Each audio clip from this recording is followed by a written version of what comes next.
Good morning, guys.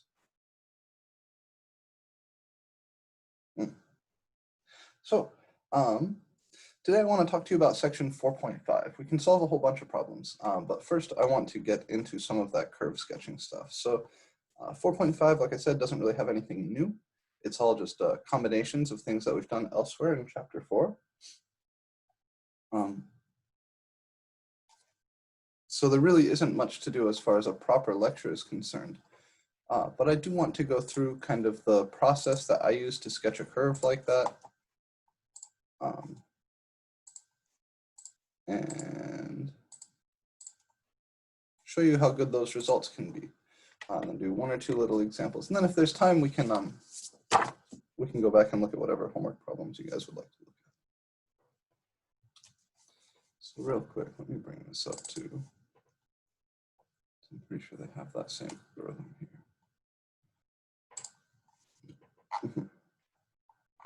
Right, okay. So here's the deal. This is section 4.5. And the basic idea is that if you want to draw a good graph of a curve, you should sort out the function's domain, horizontal and vertical intercepts, determine if there's any symmetry in the graph, right? Is the function even? And you have to remember what that means. Is the function odd? You have to remember what that means. Remember, an even function will have symmetry about the y-axis. An odd function will have symmetry about the origin. And here under symmetries, they're also discussing whether or not the function is periodic, like sine, cosine, tangent. All your trig functions are periodic.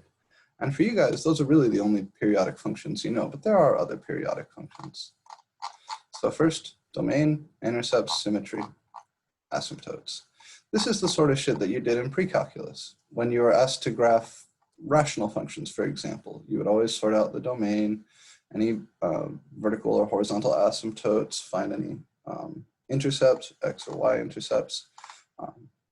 Now though that you've got some calculus tools, you can also find where the function is increasing or decreasing. You can find local mins and local maxes. You can find where the function is concave up and concave down. Once you have all these things, you can draw a really nice curve.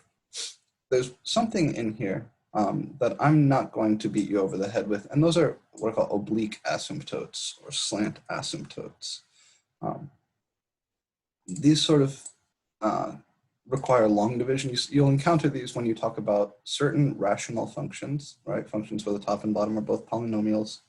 If the degree of the top is 1 larger than the degree of the bottom, you may remember that would mean that there is no horizontal asymptote, but in that case, there would be something called a slant or oblique asymptote.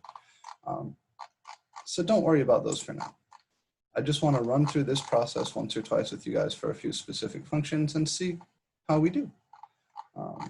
So let's do it. Let's grab a fun one. Yeah, x e to the x seems like a good one. So Good morning, sir. Good morning. Yeah, I sent an email, so I would like to know the proper notation about the maximum and minimum. So I tried many times through the exercise, I didn't see it's not working. I don't know why. Okay, I will take a look at that as soon as I have time. So I haven't seen that email just yet, but after I finish up here today, I'll be going through my emails, and I'll definitely make sure to respond to that. If you can describe the question quickly, I can probably give you a good answer.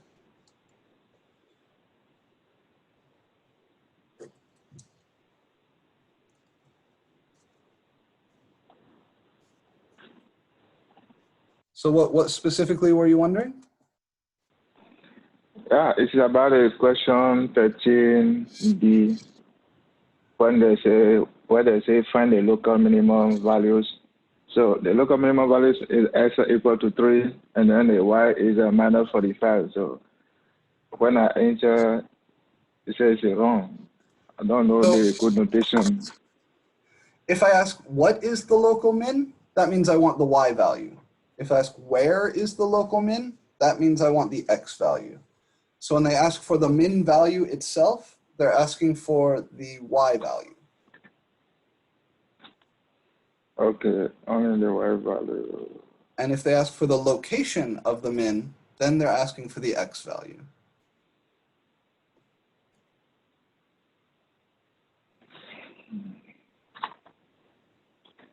Okay, when they say find the local minimum value, it is the y value they're asking. Yes, sir. And then for x is local.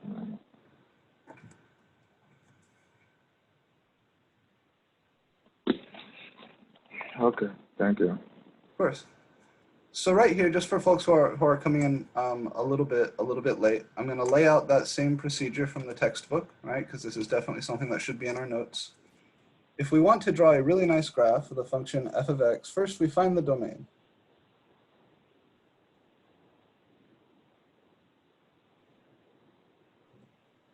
And then we find intercepts.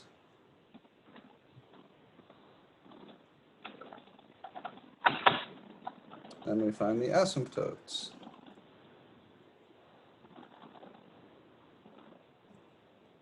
And under intercepts here, of course, I mean horizontal and vertical, x and y intercepts. Under asymptotes, I mean horizontal and vertical.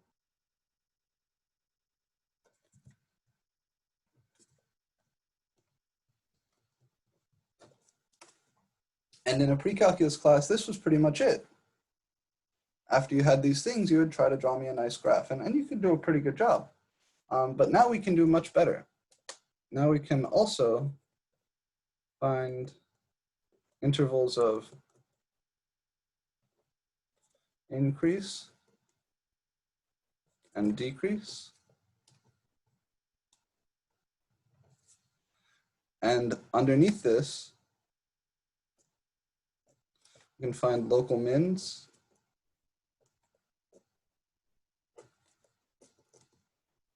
and maxes.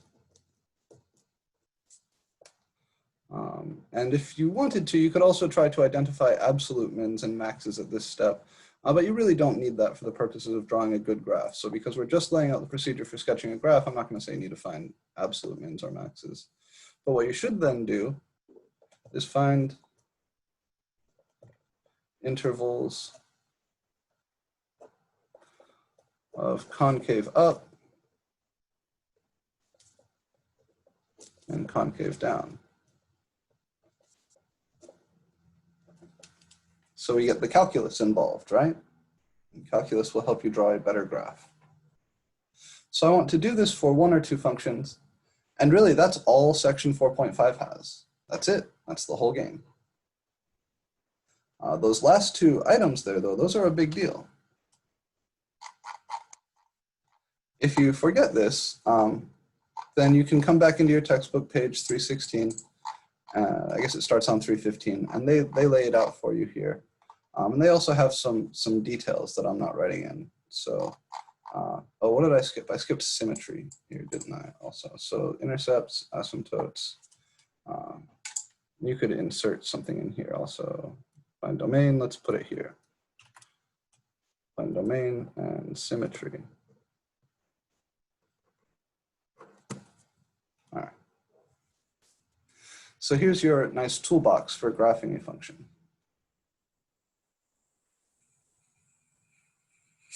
Any questions about what any of these things are or how we find them before we dive in? Sometimes we're given the domain, hey? Mm-hmm. It's true, sometimes you're told to graph this function on this particular domain, like graph this function from 0 to 2 pi or something.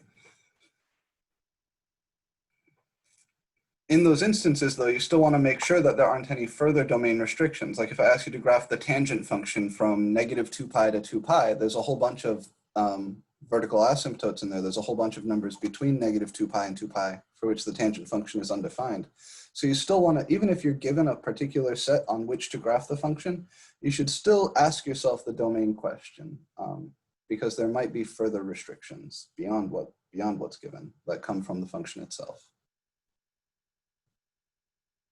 It's a good question. Are there any other questions about what exactly we mean by any of these things or how we do this?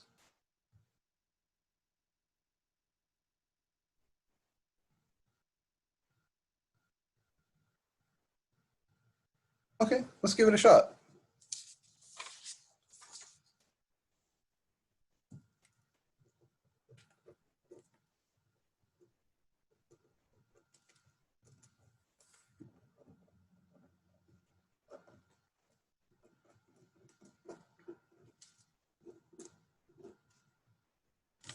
See, do I want to do x e to the x or x e to the negative x?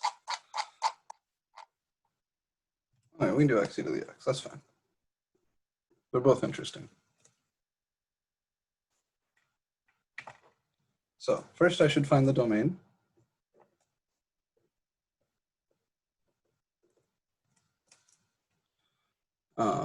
X e to the x is a product of two pieces. This is a polynomial, and this guy is exponential.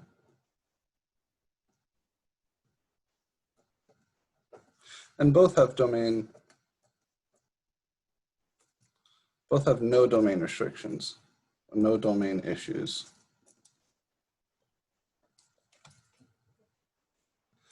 So if you multiply a function that's continuous everywhere times another function that's continuous everywhere, the result is a function that's continuous everywhere. That's one of our theorems from way back in chapter 2. So the domain here is all real numbers, right? This is a function that is defined everywhere. So the domain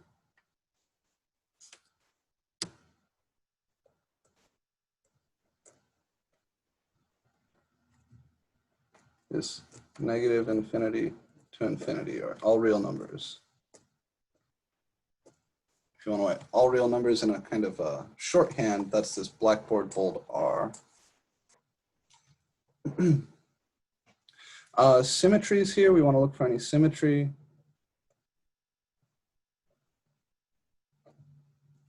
So here, f of negative x is negative x e to the negative x is negative x e to the negative x, which is not the same as f of x or negative f of x. So this is neither even nor odd.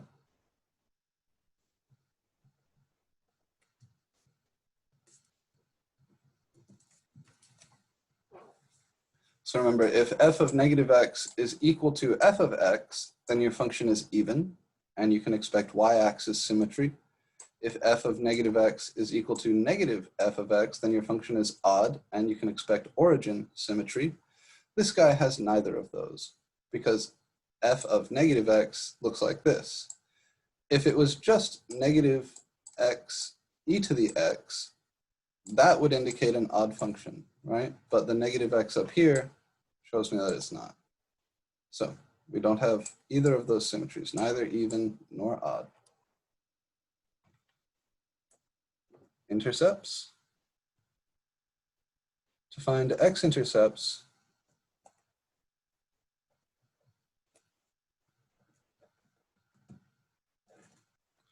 we set f of x equal to 0. And that means we set x e to the x equal to 0.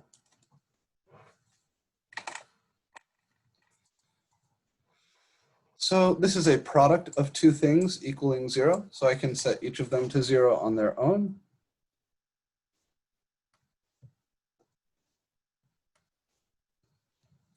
This guy gives the one solution, x equals 0. This guy has no solutions. If you wanted to, you could say, okay, so x would be the natural log of 0. Take natural logs on both sides to try and solve that equation, but this is undefined.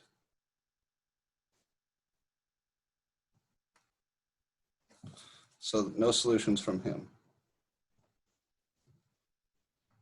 So there's only the one x-intercept, and that comes from x equals 0, so that's the point 0, 0. Y-intercepts, or y-intercept, there's only ever one. find these, you plug x equals 0. So here,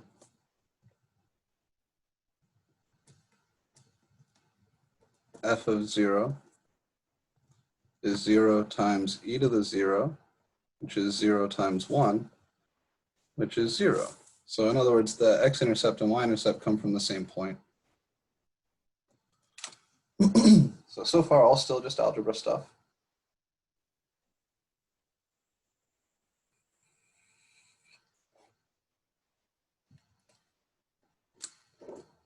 What was next on my list? Asymptotes. So if I want to find horizontal asymptotes,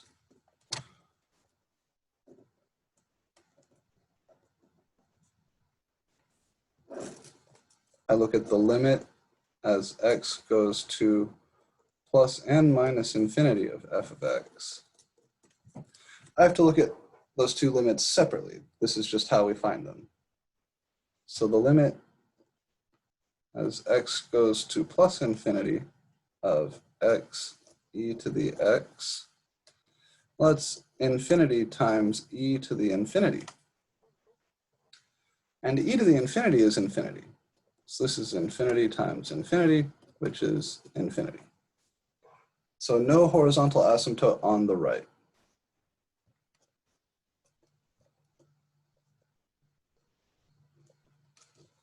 As you wander off to the right on this graph, you just get bigger and bigger and bigger.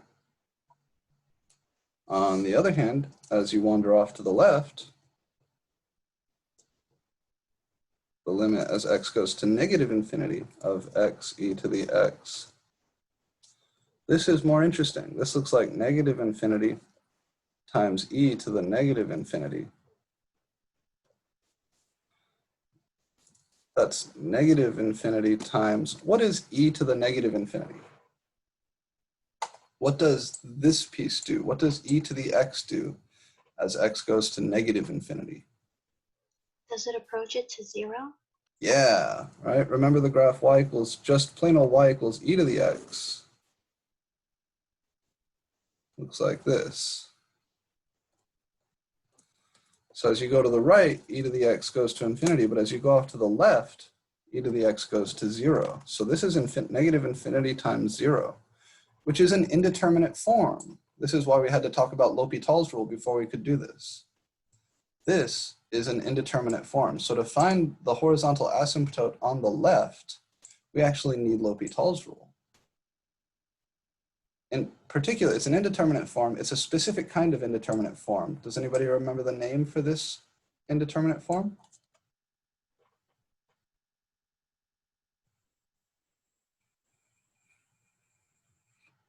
It's an indeterminate product, right? Because those things are being multiplied. It is a product. Can I apply L'Hopital's rule directly to an indeterminate product?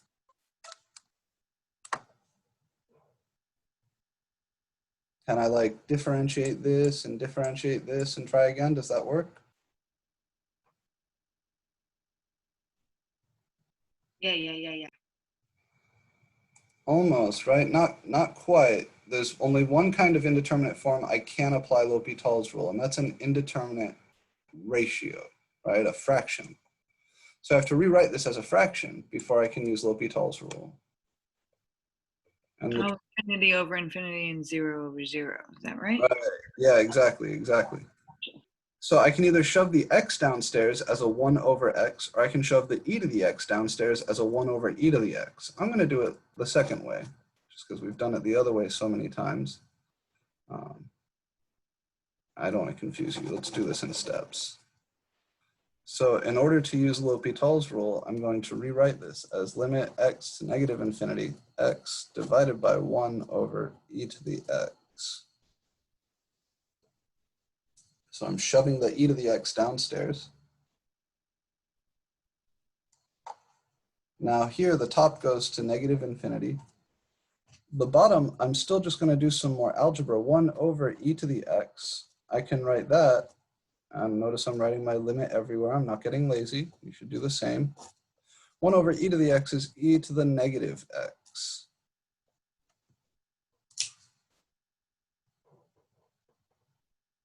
Now if I take my limit, if I just plug in, the top goes to negative infinity, and the bottom goes to e to the negative infinity.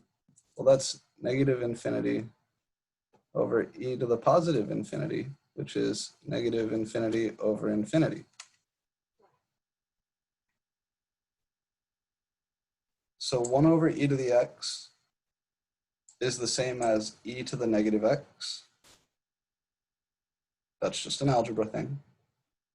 And then when I plug in negative infinity for x, the top is x, so that'll be negative infinity. And the bottom is e to the negative infinity, which is e to the positive infinity, which is infinity. So now I can use L'Hopital's rule. So remember, you should always let your reader know you're using L'Hopital's rule. That's the notation I like. You've got your equals sign telling you that this is equal to that. And you just put a little LH above it to let your reader know that L'Hopital's rule is what you're doing.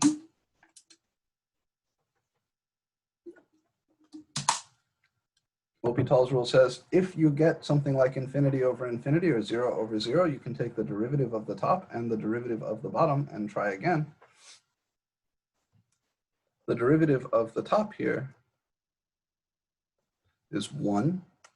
The derivative of the bottom is a chain rule derivative that's negative e to the negative x.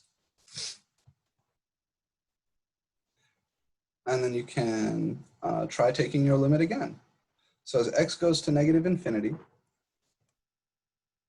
this is 1 over negative e to the negative infinity, which is 1 over negative e to the infinity, which is 1 over negative infinity, which is 0.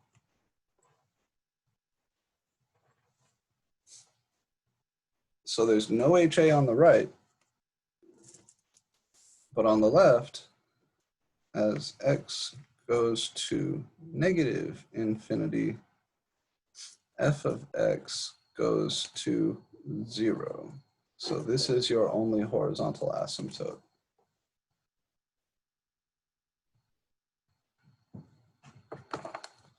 So it's actually very similar to regular old e to the x.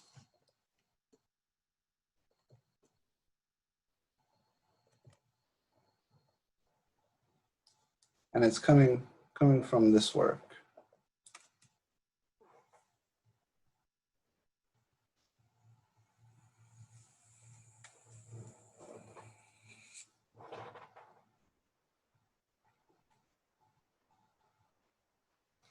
So we've got our domain, our intercepts, our asymptotes.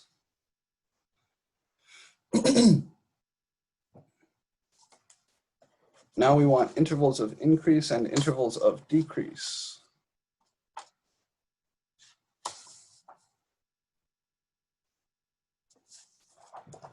What I like to do is I like to make 3 number lines. I like to make a number line for f primed, and for f double primed. That kind of encapsulates all this information. So increase, I'll write it like this. Positive, negative,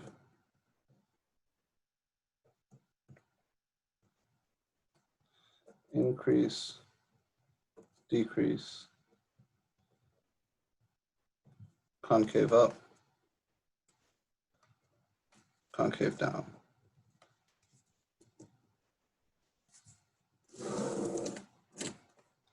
Three number lines.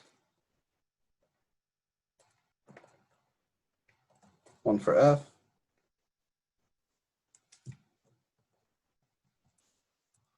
one for f primed, and one for f prime prime. Okay, the book doesn't explicitly tell you to do one for f. It just tells you to do one for f prime and to do one for f double prime. But it's nice to have all 3.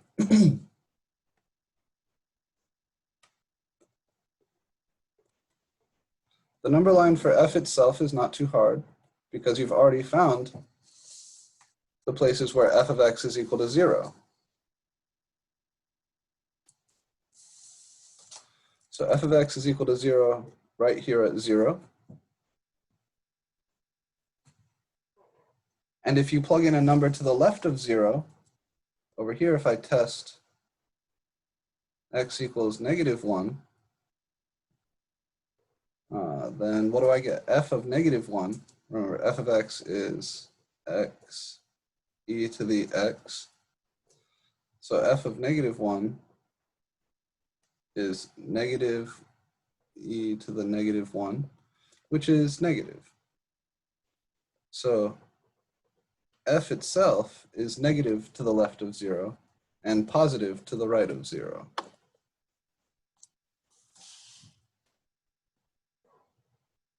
Over here you could test x equals 1. F of 1 is just 1 times e to the 1, which is just e, which is greater than 0. This is useful for figuring out whether you approach your horizontal asymptote from below or from above. I'll show you what I mean. First, we need to come up with a number line for f primed. So f primed of x, I need to differentiate x e to the x. And that's going to be a product rule derivative. First, I'll differentiate the x, and I'll leave e to the x alone. And then I'll add that to what I get when I leave the x alone and I differentiate e to the x. The derivative of e to the x is just e to the x. So this is e to the x plus x e to the x, which is e to the x times 1 plus x.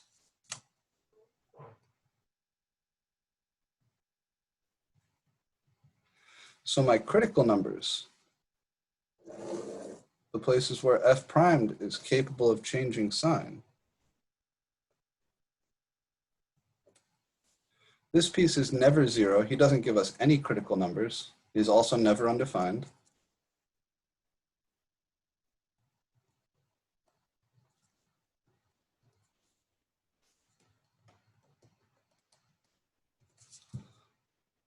This piece is equal to 0 when x is -1 and never undefined.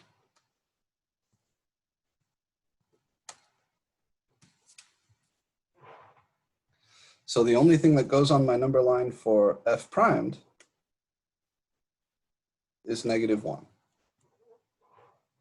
That's my only critical number. That's the only place where f primed is equal to 0 or undefined.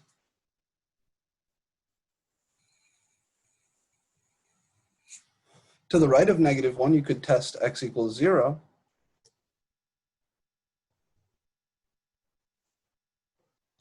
F primed of 0 is e to the 0 times 1 plus 0.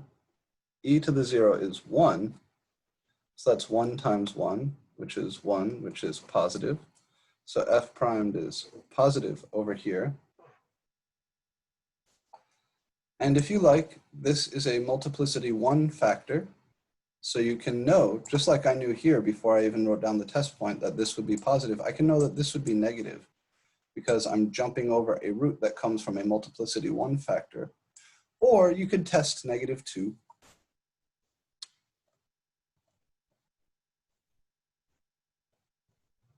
If you've been having trouble with this number line stuff, remember last week I put some resources up in Canvas for how to solve nonlinear inequalities using this number line technique, and I encourage you to review those if you're having a hard time. So f primed of -2 is e to the -2 times 1 plus -2.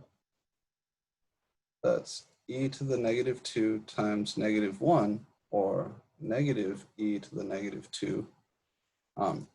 E to the -2 is positive, so negative e to the -2 is negative. Like I said.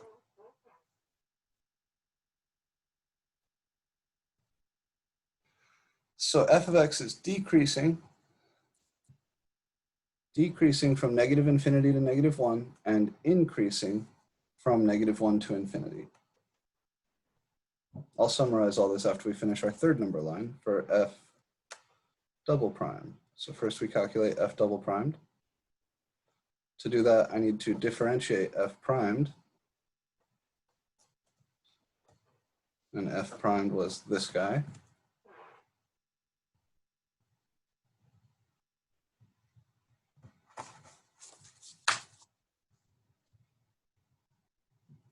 And again, it's a product rule thing.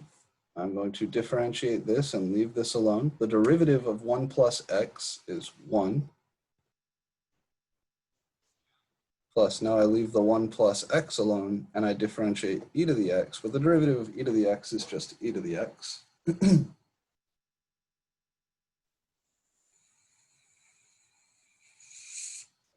if you factor e to the x out, you get 1 plus x. So that's e to the x times 1 plus x is 2 plus x.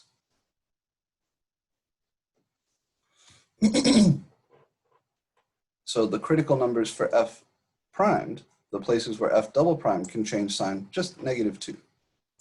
This piece again is never 0 or undefined.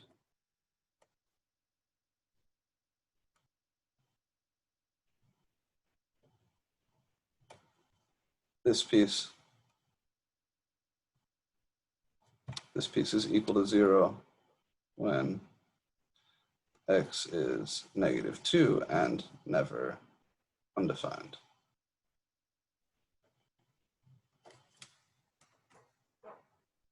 So my number line for f double prime is going to have just the one number on it, and that's -2. I'm trying to arrange these so you can see the numbers like as they are relative to each other. If you plug in like -3,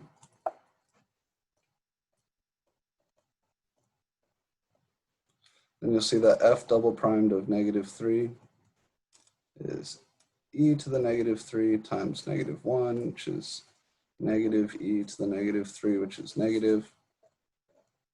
And if you test 0, then f double primed of 0 is e to the 0 times 2 plus 0.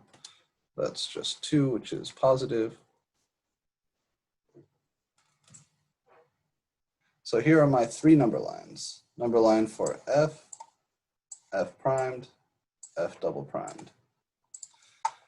Always the way these go, you take whatever function you're working with, f, f primed, or f double primed, and you figure out where it's capable of changing sign. That means where it's equal to 0 or where it's undefined. You plot those numbers on the number line. That splits the number line up into several regions, and then you can test a point from each region. If you're good with the multiplicity trick, you really only need to test one point, and then you can fill out the rest of the number line based on the multiplicities of the factors from which the numbers are coming. In any case, what you end up with is you know whether f is negative or positive in a given region. You know whether f primed is negative or positive in a given region. And you know whether f double primed is negative or positive in a given region. So I want to summarize all this information.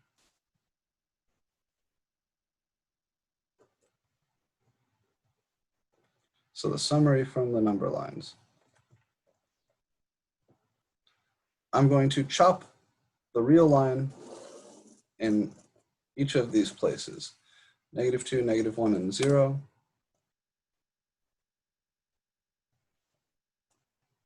And in each one, I'm going to say whether f is positive or negative, increasing or decreasing, concave up or concave down.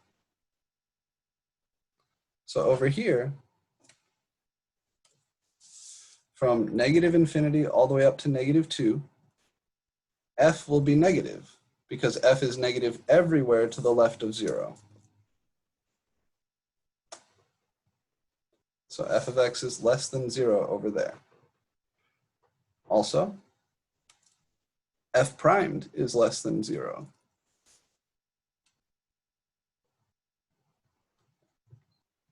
So f is decreasing.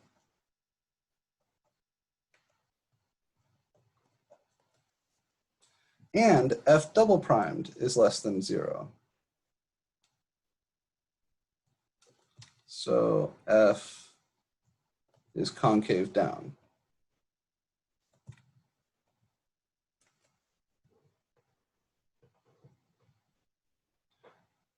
Between -2 and -1, F is still less than 0. So I'll put this. Yeah, I need to be conservative with space. Let me actually move this number line, this final summary number line, to another page so I've got more room. So I'll leave this here. And I'll put my summary here. That way we have some more space. I'll zoom out a little bit. There we go. Okay. So the summary from number line.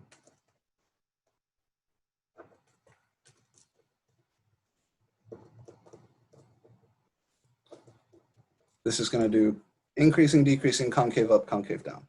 All right. I chop the line at each of these places. So -2, -1, 0. Over here, f of x is negative. F primed of x is less than 0. So f is decreasing.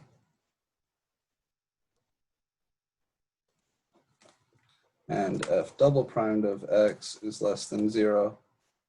So f is concave down.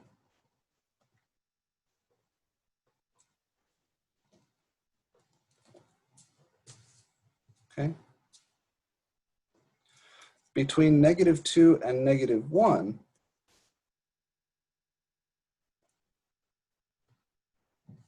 f of x itself is still negative because we haven't gotten to 0 yet. F primed is still negative because f primed becomes positive at -1. Everywhere to the left of -1, f primed is negative. F double primed, however, has become positive. So here, f of x is negative. F primed is still negative. So f is decreasing.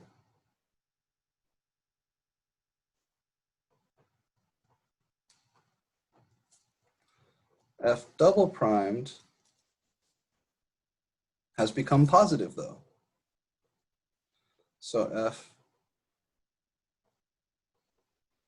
is concave up, which means there's an inflection point at -2 because your concavity changed from concave down to concave up.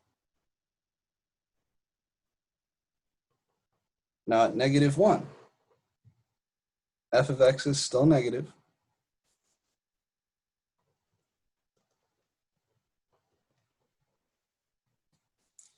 At -1 though, f primed changed from negative to positive. So in this region, f of x is increasing.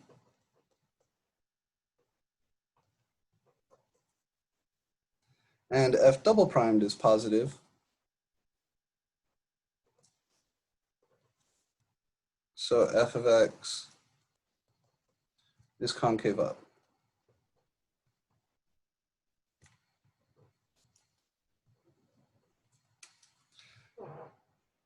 And then to the right of 0, f is positive.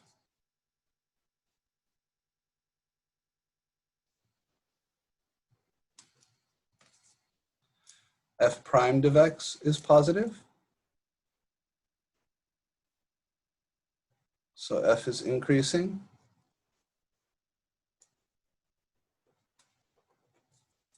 F double primed is positive.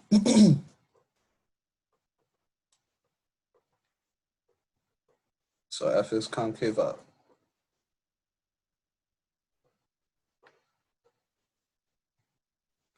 So here's the summary from the number line work we did.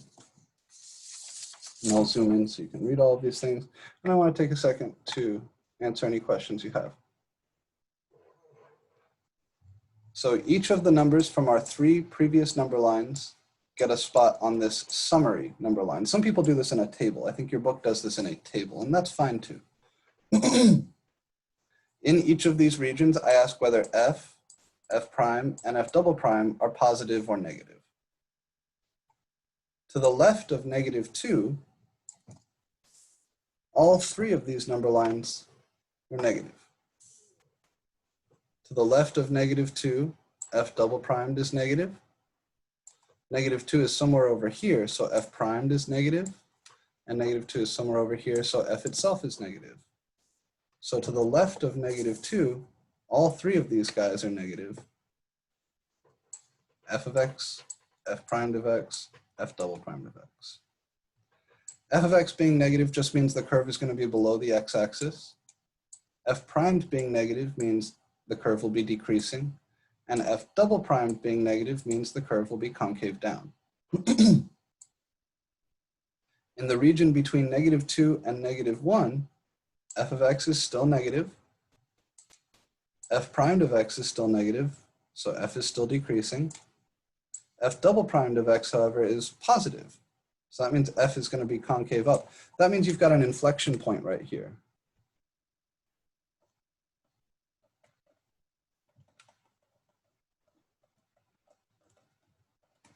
At x equals -2. Because the concavity changed. You didn't go from decreasing to increasing, so there's no mins or maxes, but you did go from concave down to concave up. And that's what it means to have an inflection point. Your concavity changes.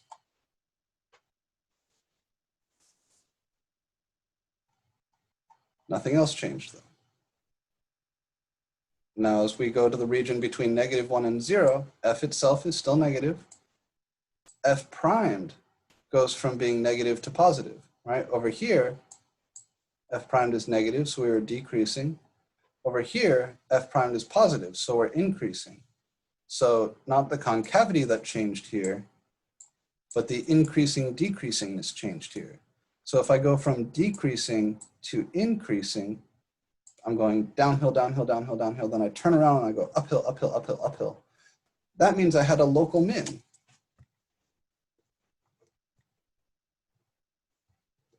At x equals -1. I don't know yet what that min value is, but I know that there's a local min there.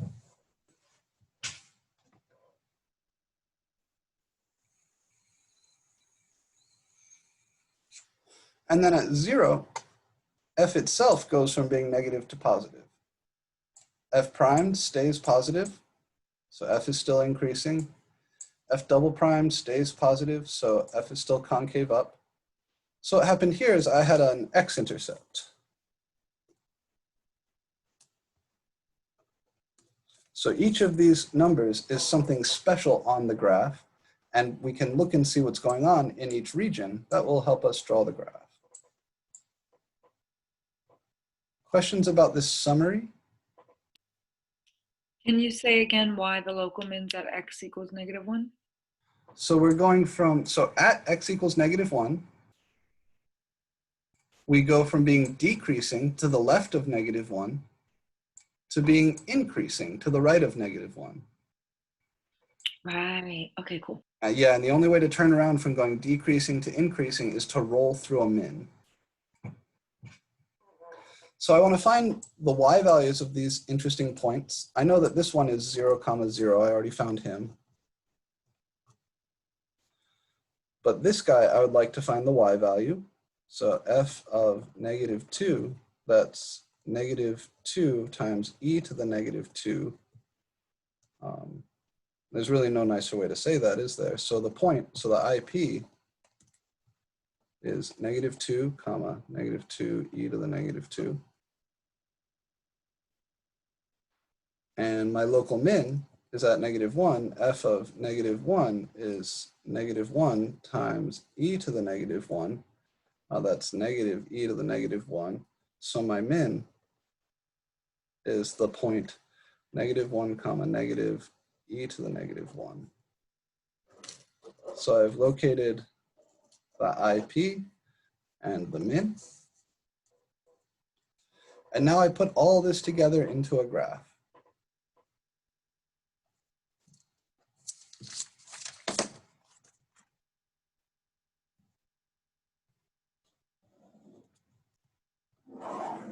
Sorry for my cattywampus axis there.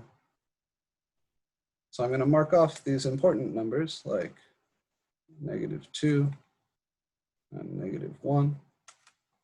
0 is, of course, here. Let's see. So I'm going to start with the asymptote information first. As x goes to -infinity, f of x goes to 0. And everywhere to the left of 0, f of x is negative. So I have this horizontal asymptote that I'm approaching like that. I don't have any asymptotes on the right. I know that at x equals 0, I go from being negative to positive. So just like we do in pre-calculus, we insert the local behavior near the roots. And normally in pre-calc, I would say, okay, this is enough for me to say the curve has to like connect this piece to this piece and it has to cross like that. So I've got to do something like this. But now I can be a lot more specific. -2 times e to the -2, I don't really have a good feel for how large that number is. So just so I can compare them and get a feel for the size of that number with the calculator. Not the graphing calculator, mind you, just a regular calculator. It's about negative, oops, sorry, what have I done? Negative 0.27. So this is like -2 comma -0.27. And negative e to the -1 while we're here, about how big is that?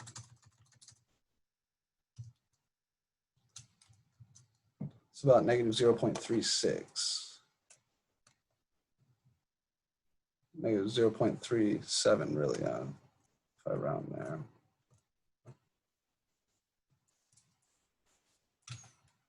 Okay.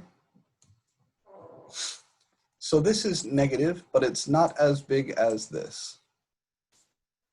I know that I should be decreasing everywhere until I get to -1. So at -1, I change from decreasing to increasing. So let me mark off this guy down here as -1 on the y value, on y-axis. And I'm going to plot my inflection point and my local min. -0.37 should be a little bit more than a third between 0 and -1. So we'll call that like here. And I'll mark off my inflection point. That should be at about 1/4, should be about there. So everywhere over here, I'm decreasing and concave down. So I'm going to connect this to this with a decreasing concave down piece. And then right here, I change from being concave down to concave up. It's an inflection point. I'm going to stay decreasing, but I'm going to switch to being concave up.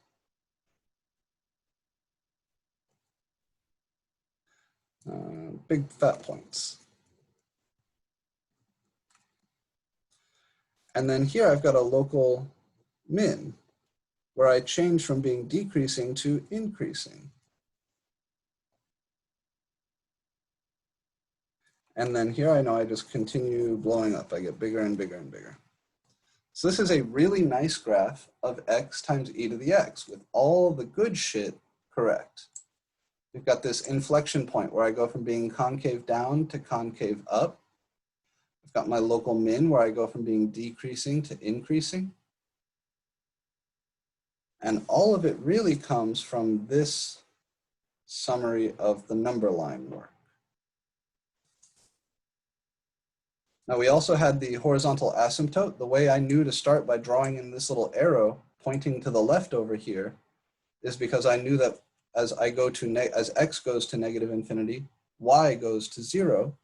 And I also knew that f of x itself would be negative.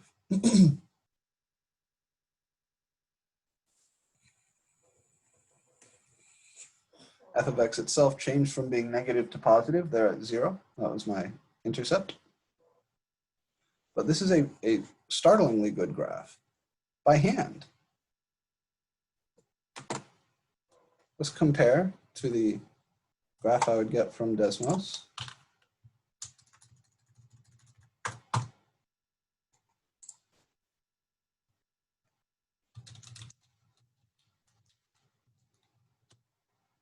Look at that shit. Is that not dope? So good. So good. So good. Local min right here.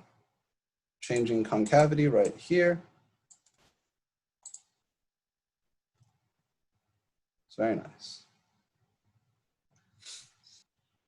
So does it not matter on the positive side of X what's graphed as long as it shows the behavior of the line? Because all the important stuff is happening at -2 and -1 and 0. What was so it's true that all the important stuff is happening over here. What was the question though? Do there not need to be like any specific points graphed on the positive side of X as it reaches positive infinity? Or? So as long as you have all of the important stuff labeled and correct. So if I wanted to draw this for the purposes of a test, I would come in here and make sure I've got this labeled explicitly as 0, 0, this labeled explicitly as -1, -e to the -1, and this labeled explicitly as -2, -2, e to the -2. The rule of thumb I have for my algebra classes is I need at least 3 points labeled explicitly. Here, I would ask that you label at least 3 points explicitly, but usually you'll get those just from these important points. So as long as you label all of your intercepts, local mins, local maxes, and inflection points, you should have 3 points total. I don't care about anything in particular over here now. You do want to make sure you're drawing this behavior correct, that the shape is correct over here. So it should be increasing and concave up. And it should be going off to infinity like that, but I don't need any additional points labeled explicitly over there. Yeah, fair question.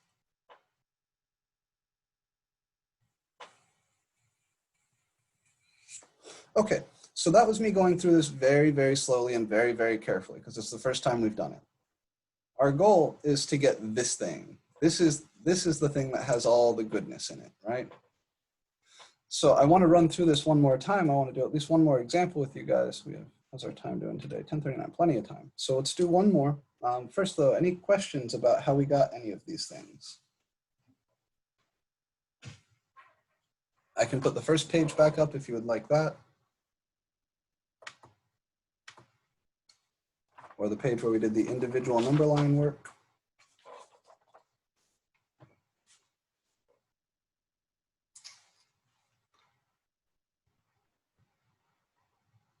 Do we understand what's going on in here? Some people like to draw the basic shape of the graph in here. So decreasing concave down looks like this. Decreasing concave up looks like this. Increasing concave up looks like this.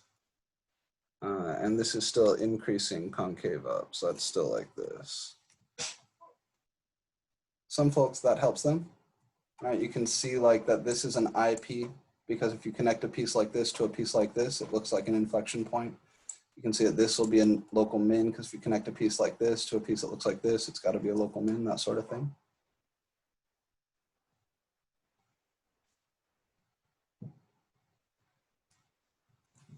This is to do with the region -1 to 0. This is to do with the region from 0 to infinity.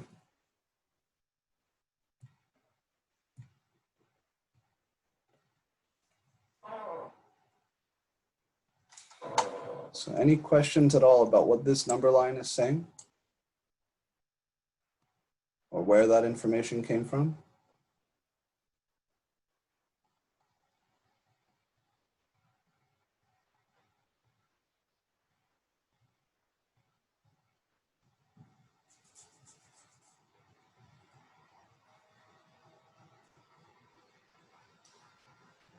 Okay, I'm gonna tab back over your book here and find another example. Something fun, something not too brutal. That was a good one. We could, something better than those. Those are too easy.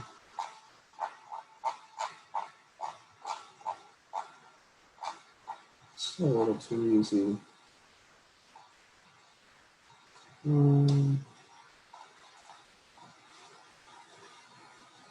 That's something with some trig. How about e to the negative x sine x? Or maybe, what else would be fun? Natural logarithm plus x squared would be fun.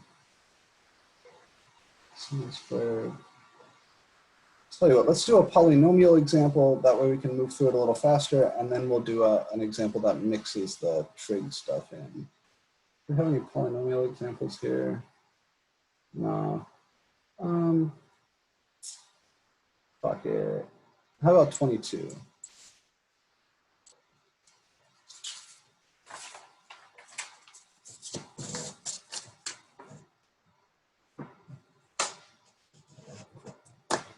All right. So let's do x minus 4 times the cube root of x. Nope.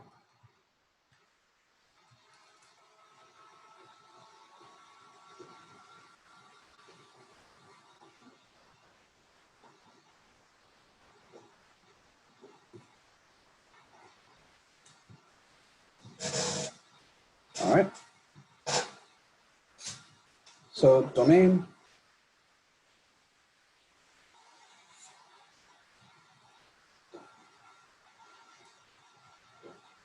Again, here is all real numbers.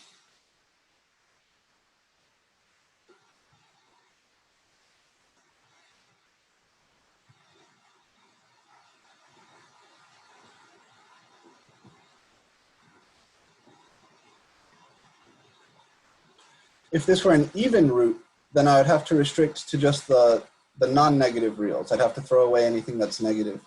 But since it's an odd root,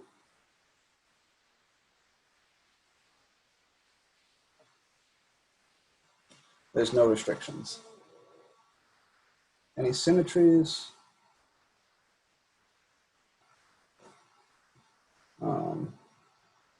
Let's call this f of x instead of y. That way I can use the normal notation. So here f of negative x would be negative x minus 4 times the cube root of negative x. I can factor a negative from that first piece, and that becomes negative x plus 4. And I can actually pop the negative out of the odd root. So this is x plus 4 times the cube root of x. But this is not the negative of the original, nor is it, so this is not f of x, nor negative f of x. So there's no symmetry. So f is neither even nor odd.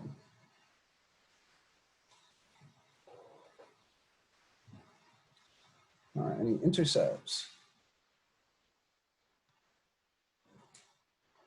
To find the x-intercepts, we set f of x equal to 0. That looks like x minus 4 times the cube root of x equals 0. This guy gives solution x equals 4. This guy gives solution, if I set him equal to 0, x equals 0. So I have two x-intercepts. They are 4, 0, and 0, 0. And the y-intercept is 0, 0.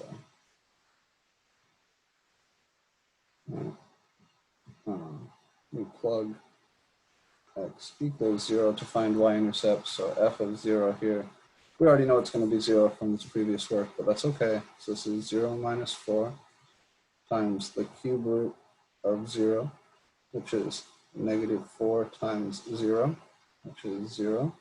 So the y-intercept is 0, 0. We already knew that, because the y-intercept is clearly this. Asymptotes.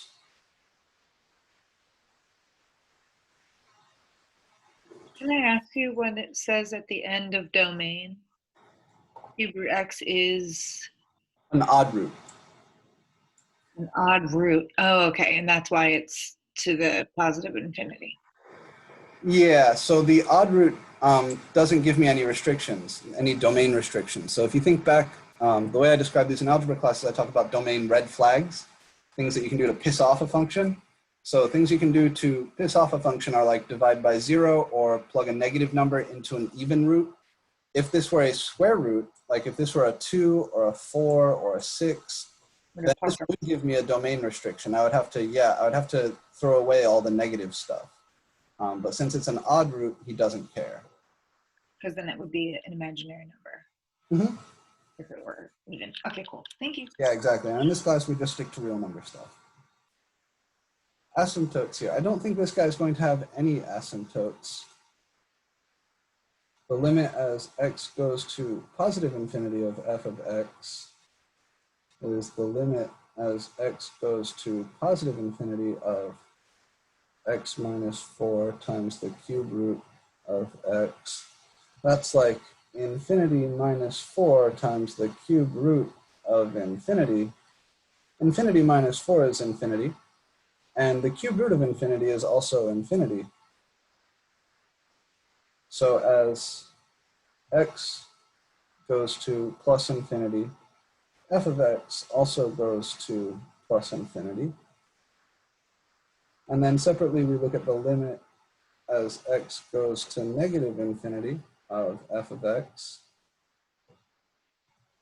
That's the limit as x goes to negative infinity of x minus 4 times the cube root of x, which is negative infinity minus 4 times the cube root of negative infinity. Negative infinity minus 4 is definitely still negative infinity, and the cube root of negative infinity is negative infinity.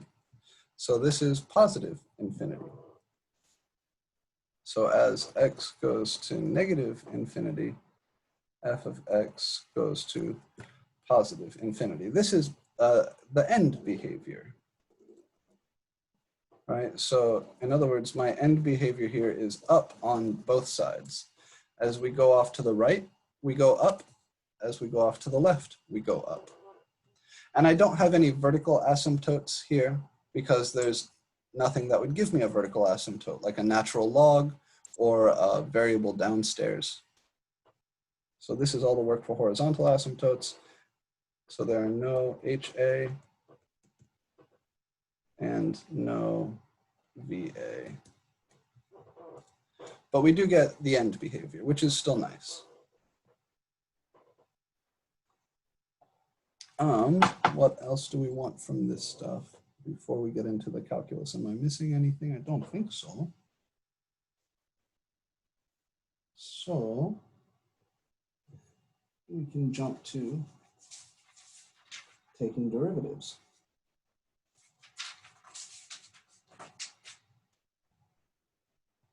Yeah. So I'm going to need f primed and f double primed. So now we jump to the number line stuff.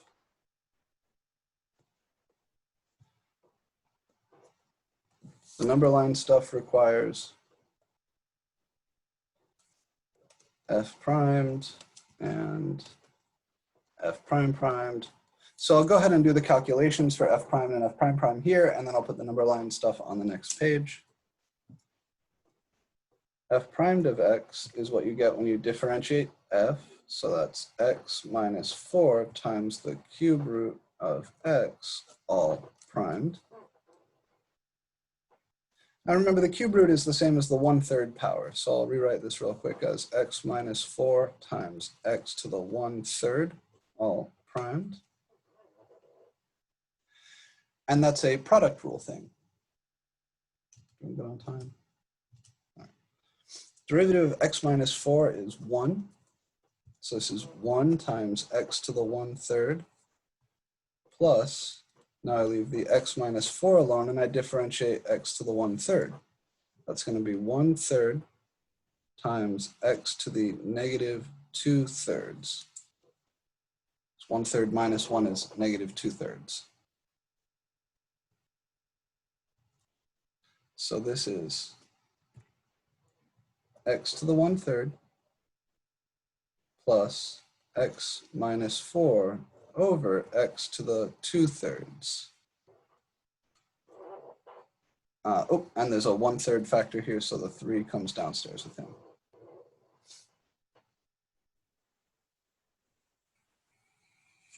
Now I have a common denominator, so I multiply this guy by x to the 2/3 over x to the 2/3.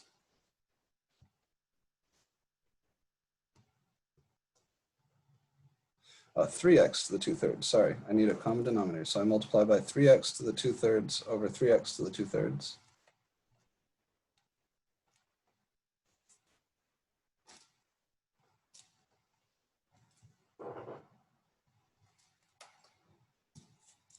X to the 2/3 times x to the 1/3 is x to the 1. So this is 3x plus x minus 4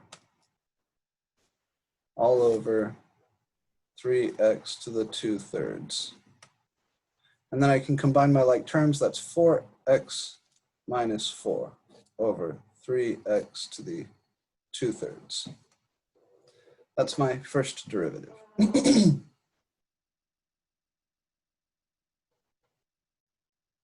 Looks like I'm going to need some more space to calculate f double primed. I'll leave this here so you can, if you're writing that algebra steps, the simplification there, you've got some time.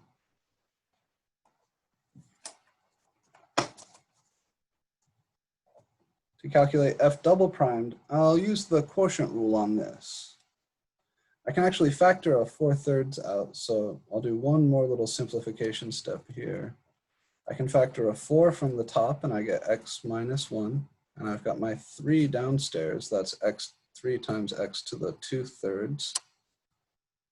And I can bring a 4/3 out, that's 4/3 times x minus 1 over x to the 2/3. So f double primed will come from using the quotient rule on this, and I'll just let the 4/3 pop out. So f prime primed is 4/3 times the derivative of x minus 1 over x to the 2/3. There's more than one way to take this derivative. I could split the fraction up and differentiate it using the power rule. Actually, that looks like it might be a hell of a lot faster. So let me consider doing that. So this is x over x to the 2/3 minus 1 over x to the 2/3, all prime. So that's 4/3 times x over x to the 2/3. How do I simplify that? This is x to the 1 over x to the 2/3. So it's the same as x to the 1 minus 2/3 is x to the 1/3. So I still haven't done any differentiation here on this line. I'm just doing algebra. And this piece is x to the negative 2/3. So all of that is what I want to prime. And by rewriting it this way, I get around having to use the quotient rule. Very nice. So altogether, I'll have 4/3 times.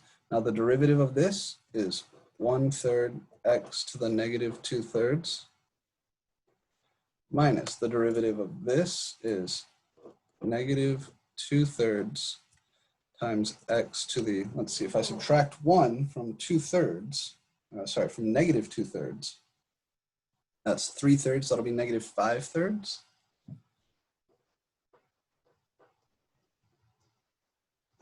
So there's f double primed, and then I do need to simplify this. That's 4 over 3 times 1 over 3 times x to the 2/3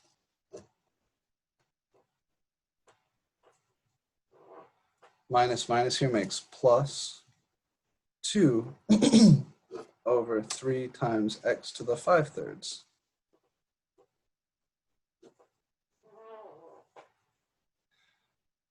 Again, I want a common denominator. I want to write this as a single fraction. the only reasonable choice is 3 times, I guess I can factor a 1/3 out. Well, we'll just do it here like this. So that's going to be 3, and then the product of these two powers of x, that's x to the 2/3 times x to the 5/3 is x to the 7/3.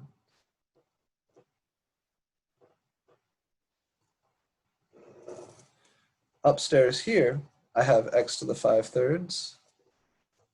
So that's what he is missing. Is it? No, let me, maybe there's a better way to do this. How should I do this? Let me factor out the 1/3. So that 4/3 will become 4/9. And then I have 1 over x to the 2/3 minus 2 over x to the 5/3. And then I guess I could do this the sloppy way. Multiply up and down by x to the 5/3 here. Multiply up and down by x to the 2/3 here. That will work. So you see, it's all in the algebra, right? This is why there's so many algebra classes before calculus. So this will be, yeah, what I was going to start writing here is fine. X to the 5/3 over x to the 2/3 times x to the 5/3, which is x to the 7/3.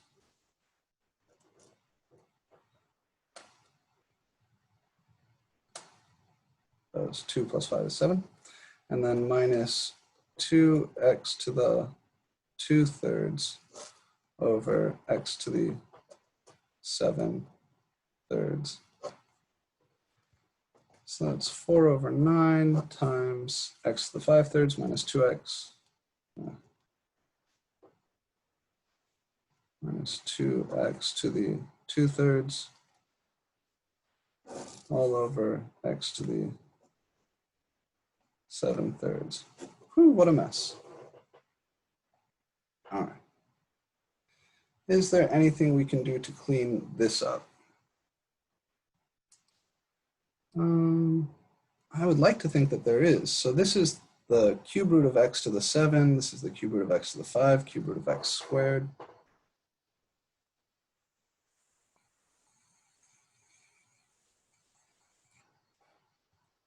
What if I multiplied by cube root of x over cube root of x? I'm really not happy with how this looks, but we can do everything we need to do with it. So let's do it.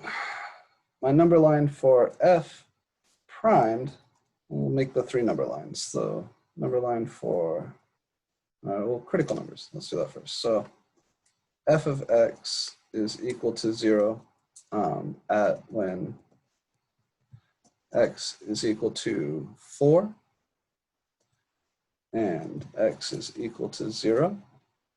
So those will be going on the number line for f. F primed of x is equal to 0 when x is equal to 1 and undefined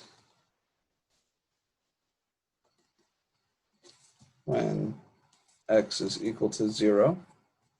And f double primed of x, when is he equal to 0? So I need to set the top to 0.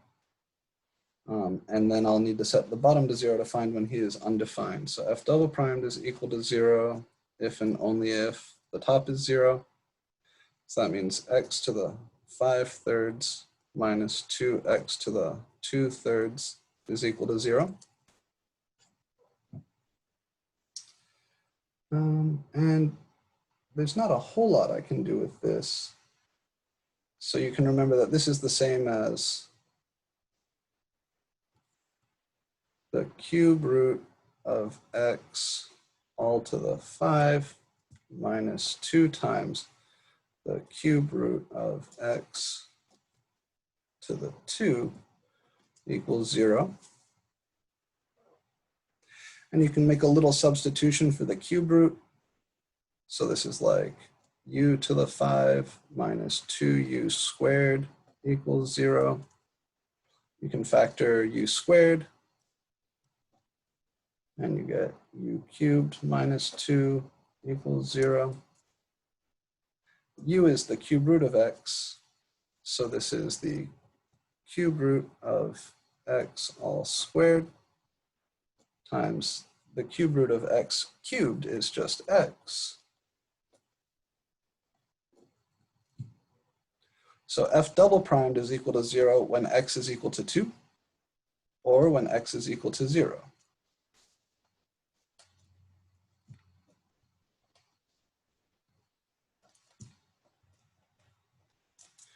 And it looks like it may also be undefined at x equals 0, so the top and bottom are both 0 there, which tells me that 0 is definitely a critical number for f primed, or 0 is a place that goes on my f double prime number line for 2 reasons, because it makes the top 0 and it makes the bottom 0. So these are all the numbers that go on my number line. 0 and 4 for f, 0 and 1 for f primed, 0 and 2 for f double primed. There's probably a faster way still to do this. This algebra is definitely sloppy. There's a trick that I'm aware of, but I haven't shown you, where you factor out the largest negative power, and that does make this go a little bit nicer. In any case, we're ready to draw our number lines because we've got all of our special numbers. So I'll put this here. How about here? And then I'll start drawing number lines. So for f, we had 0 and 4. So I'll put 0 over here, and 4 over here. And f of x itself, x minus 4 times the cube root of x, if you plug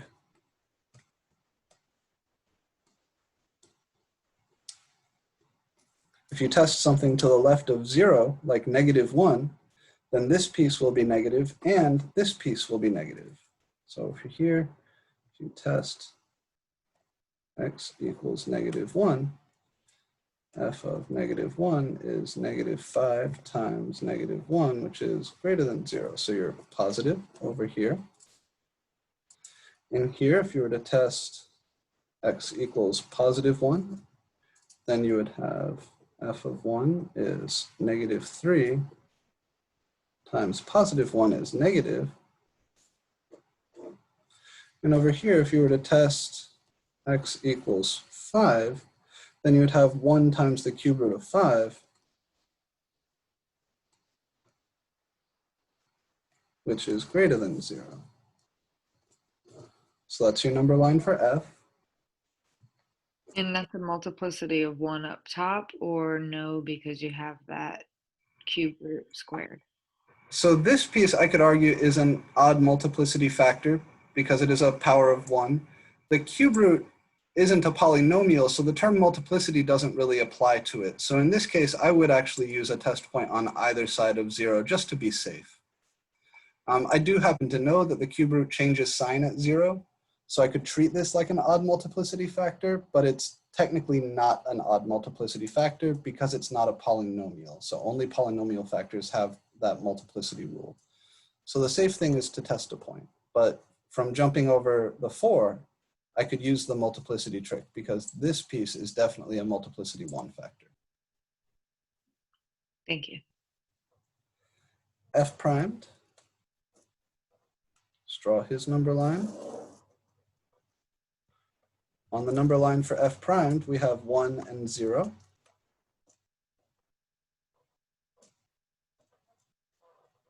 F primed of x was, where's my simplified f primed? It's 4/3 times x minus 1 over x to the 2/3. So if I plug in something to the left of 0, like -1, f primed of -1 is 4/3 times -2 over -1 to the 2/3. -1 to the 2/3 is the cube root of -1 all squared. So that's 4 times -2 over 3 times the cube root of -1 is -1. -1 squared is +1. So that's 4 times -2 over 3 times +1. That's definitely negative. As I jump over the factor at 0, I can ask whether this guy changes sign. He does not, because the 2/3 power, there's a bunch of ways to say it, but because it's the cube root of x all squared, he does not. Or you could test something like x equals 1/2. I am going to go ahead and use the fact that because this 2 up here, this is the same as the cube root of x squared, I know I will not change sign, because I don't want to burn too much time here. Or you could test x equals like 1/2. F primed of 1/2 would be, well, what's the numerator? That's 4 times 1/2 minus 1. That's negative 1/2. So 4 times negative 1/2 divided by 3 times negative 1/2 to the 2/3. The bottom will be positive, the top will be negative. So this is less than 0. I don't know what negative 1/2 to the 2/3 is, and I don't care about the exact value. I only care about whether it's positive or negative. So the top is negative, the bottom is positive. Over here to the right of 1, that guy is coming from this multiplicity 1 factor here, or you could test something like x equals 2. F primed of 2 is going to be 4 times 3 over 3 times 2 to the 2/3, which is definitely positive. And then F prime prime. I do wish I had a nicer simplified version of F prime primed, but we'll work with what we got.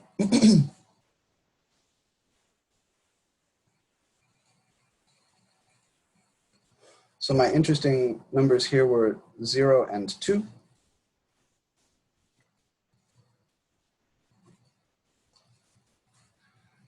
If I look to the left of 0, something negative, like negative 1,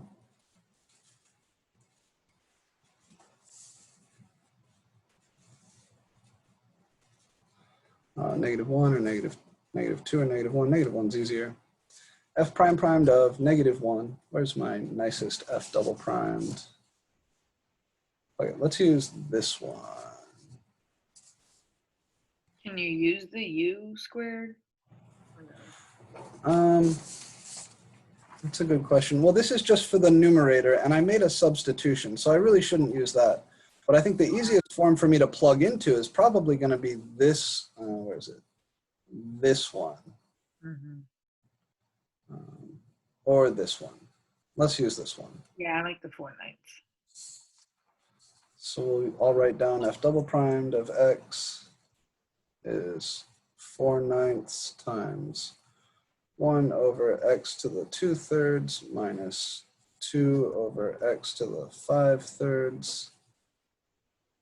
So if I plug negative 1 in there, F double primed of negative 1 is 4/9 times 1 over negative 1 to the 2/3 is positive 1, minus 2 over negative 1 to the 5/3 is negative 1. Because the cube root of negative 1 is negative 1. Negative 1 to the 5th then is still negative 1. So this is 4/9 times 1 plus 2, which is positive. It's 4/3. Between 0 and 2, I could test x equals positive 1. F double primed of positive 1 is 4/9 times 1 over 1 minus 2 over 1, which is 4/9 times 1 minus 2, or negative 4/9. So this is negative.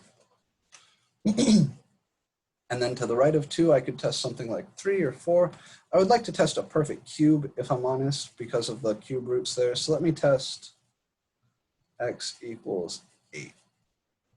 F double primed of 8 is 4/9 times 1 over, the cube root of 8 is 2. 2 squared is 4, so that's 1/4 minus 2 over, the cube root of 8 is still 2. 2 to the 5 is 32. So I need to figure out whether this is positive or negative. So that's 4/9 times 1/4 minus, this is the same as 1/16. And 1/4 is bigger than 1/16. This is what, 4/16. So that's 4/9 times 4/16 minus 1/16 is 3/16, which is definitely positive. So F double prime changes sign there as well.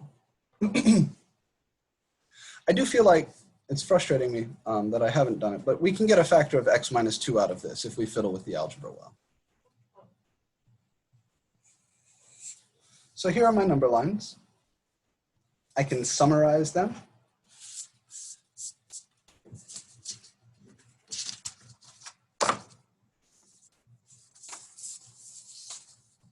As follows. Zoom out a little bit. All right. So my big number line that has all the info, I'll put this here so I can use this space. All of the interesting numbers together are 0, 1, 2, and 4.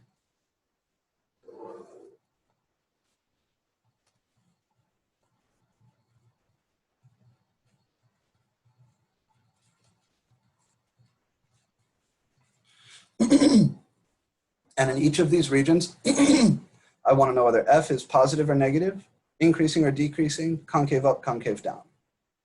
So over here, to the left of 0, F is positive. F primed is negative, so F is decreasing.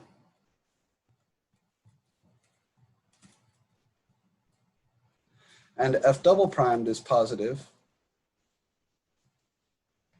so F is concave up.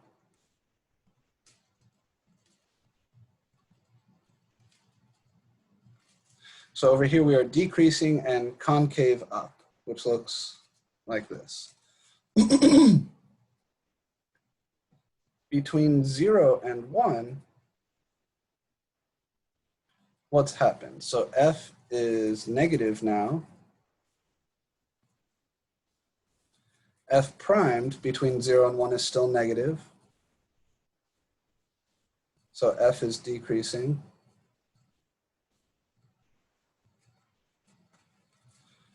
And between 0 and 1, F double primed is also negative. So we are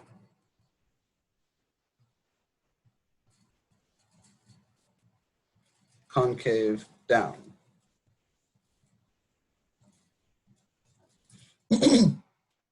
So at 0, I have an inflection point. I go from being concave up to concave down. Nothing else changed. Oh, I also have an intercept, yeah. Between 1 and 2, F is still negative.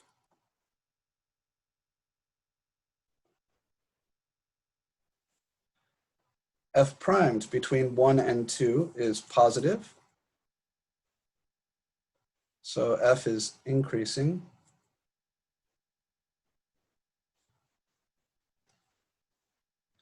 And F double primed between 1 and 2 is still negative. So F prime prime is less than 0. So F is concave down. So let's fill in the little shapes here. F is negative, decreasing, concave down. So decreasing, concave down, what's that look like? We're going to be something like this, there. And over here, increasing, concave down. So that looks like increasing, concave down, something like this. And then we move on to between 2 and 4. So between 2 and 4, F is still negative. F primed between 2 and 4 is positive because F primed is positive everywhere to the right of 1. So F of X is increasing. And F double primed between 2 and 4, well, everywhere to the right of 2, F double primed is positive. So F of X is concave up.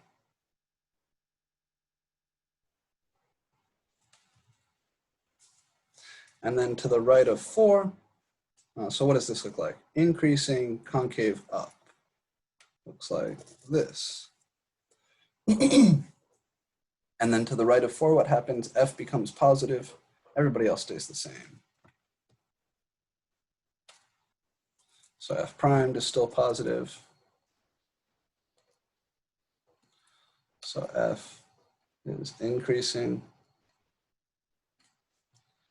F prime primed is still positive. So F is concave up. So the shape here is the same as it was there. We just happen to go through an x-intercept.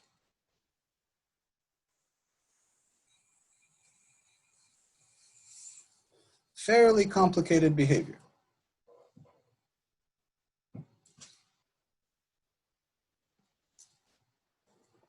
Give myself some coordinate axes. And start by plotting the stuff I know. What do I know? So f of x is positive to the left of 0 and negative to the right of 0. So I've got an x-intercept here, and we're doing something like that. Where else do I have an x-intercept? At 4, right? So I'll mark this as like 1, 2, 3, 4. Continue this over here. To the left of 4, f is negative. To the right of 4, f is positive. So I've got this here. And the question is, what is all this crazy shit that's happening in between? My end behavior is boring. My end behavior is just up on both sides. But in here at 1, 2, 3, and 4, I've got some interesting stuff happening. At 0, I go from decreasing to decreasing. That doesn't change. But I do have a concavity change at 0. I go from concave up to concave down. So to the left of 0, I'm concave up. To the right of 0, I'm concave down. We're decreasing everywhere. So left of 0 should be, I guess, concave up, something like this. Right of 0 is concave down, something like this. Here, let me try this with some fresh scales. The scale I picked there is not ideal. So I'll put the y-axis way over here because everything interesting happens to the right of that. 0, and we'll call this 4. So this would be 2, and this would be 1. So I start with my intercepts. I've got an IP at 0 because I go from concave up to concave down. And I know that the point there is 0, 0 because 0 is also an intercept. At 1, what do I have? We go from decreasing concave down to increasing concave down. So here I go from decreasing to increasing. That means this must be a local min. And that point is going to be 1, f of 1. What is f of 1? Well, if I plug 1 in to the formula for f of x, that's 1 minus 4 times the cube root of 1. 1 minus 4 is negative 3. And the cube root of 1 is 1. So this is 1, negative 3. So I'll label this as like negative 1, negative 2, negative 3. I have a local min here.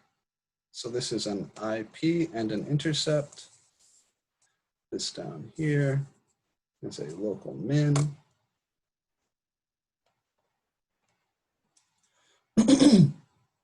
Any other obvious interesting points? Well, let's come back to my number line. What else happened at 1? F stays negative, go from decreasing to increasing, but we stay concave down. So it's not an inflection point. That's going to be a cusp. What about at 2? So at 2, F stays negative, stays increasing, but we go from concave down to concave up. So 2, this is another inflection point because my concavity changed. concave down to the left of 2, concave up to the right of 2. So I need to know, what is that point? 2 comma f of 2. Well, 2 minus 4, again, I'm just plugging into the formula for f of x. 2 minus 4 is negative 2. The cube root of negative 2 is some weird number, but this is negative 2 times the cube root of 2. I'll need to get a feel for the size of that number. It's definitely negative because the cube root of 2 is definitely positive. So it's like the cube root of 2 should be like 1.2-ish. So this should be somewhere around negative 2.4. I'm just going to take a guess. So we'll call that negative 2.4, somewhere around here. I have an IP. And what did we do? We went from concave down to concave up. So I'll fill in the local behavior in just a second. To the right there at 4, what happens? Yeah, nothing interesting at 3, but then at 4, something cool happens. We're increasing, so no IP, concave up, so it's just the x-intercept. Okay, so the local behavior here is like this. What's happening at this inflection point? At 2, we go from being concave down to concave up. So I should be concave down to the left, concave up to the right, something like that. I've got a local min here. So it should be something like this. And then I've got an inflection point over here. So to the left of 0, I'm concave up and decreasing concave up. So something like this. And to the right, I'm concave down. So something like this. And then I stitch all these local behaviors together. Increasing concave up, increasing, this should be concave down. And then over here, something like that, and then up. So pretty complicated stuff. Let's make sure we got everything right. To the left of 0, we should be concave up, and we are. To the right of 0, we should be concave down, and we are. Oh, this local min is not smooth. There is something wrong here. So we should stay concave down until we reach this local min. And then we stay concave down on the way out. So this is actually a little cusp here. Yeah, ignore this shit. This is even weirder behavior. So because this is concave down and concave down, imagine you try to stitch two things like this together. It's not going to be a smooth thing, is it? It's going to be a pointy thing. So really the behavior at 1 here is very pointy. It's a cusp. It's still a local min, but it's a cuspy local min. Yeah, and that makes much more sense. That's how I can arrive here, concave down, and leave here, concave up. See, otherwise I would need an inflection point somewhere in here to turn around to get the concave up behavior for that local min. But we don't have that. So this is our graph. Decreasing concave up, decreasing concave down, pointy local min, increasing concave down, and then an inflection point, increasing concave up, and then our x-intercept, and we continue increasing concave up. We should label these points. This is 0, 0. The local min is at 1, -3. This inflection point is at -2, -2 cube roots of 2. And this is at 4, 0. So genuinely complicated graph. This is the graph of x minus 4 times the cube root of x. Lots of changes in concavity and that weird pointy local min. Let's see how bad I fucked it up. I kid. I think we probably did a good job of this. So, what do we got? Not bad, not bad.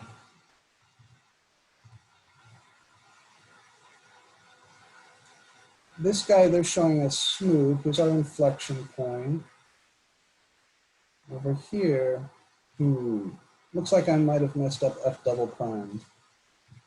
But we're pretty close. We're pretty close. So this example turned out to be a little bit hairier than I was anticipating. We've gone somewhat over time, so I'm going to have to end it here. I'm sorry for that. What I'll do is I'll come back through this example with the work for F double prime a little better. So watch for an announcement later today where I clean this up a bit. But even with the mistakes in F double prime, we're not doing too bad. We got the shapes, the intercepts, everything pretty much right. We've got our inflection point, we've got our local min, we've got our intercept. So there's just a little bit of work with F double prime to fix. And I will post an announcement with that later today.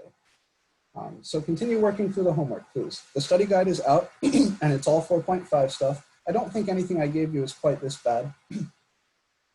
So work on that stuff. As you get stuck on things, come see me. Regular office hour today from 1 to 2 p.m. And I have to dip quick to get into my Calc 2 class. So again, sorry for the F double prime errors here, but this procedure is what it is. It's not too bad. You make the 3 number lines after doing the normal algebra stuff, and you sort out where you're concave up, increasing, concave down, decreasing, etc. Local mins will always be, local mins and local maxes will always be places where you're going from decreasing to increasing or increasing to decreasing, and IPs will always be places where your concavity changes from concave up to concave down or concave down to concave up. All right, I'm going to go ahead and stop the share here. Watch a little later today for a follow-up recap on this where I correct the F double prime error that I must have made earlier. And that is it. I'll see you in office hours if you want to come by. Otherwise, I'll see you on Wednesday. Remember, our test is Friday, so Wednesday will be all review. Okay? Have a good afternoon, guys. And yeah, that is it.